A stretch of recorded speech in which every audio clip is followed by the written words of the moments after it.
A nosa lingua ten moitísimas palabras únicas e diferentes, que algunhas delas non teñen traducción literal ao castelán. Por exemplo, pensa na cantidade de palabras que temos nós para referirnos a algo tan sinxelo como é a choiva.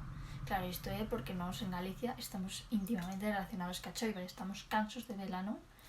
Pero tamén, aparte da palabra choiva, temos a palabra orballo, que isto é cando a choiva é máis miúda. A esta choiva miúda tamén lle podemos dicir orballeira, chubisco, chuviña, poalla, poalleira, lapiñeira, poallo, zarzallo. Se a choiva conta con brétema, podemos dicirlle neboeira, nebra, borraxeira, etc.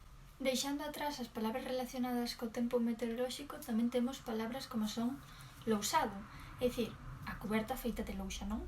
Pois, ao traducirlo ao castelán, dicímoslle tellado.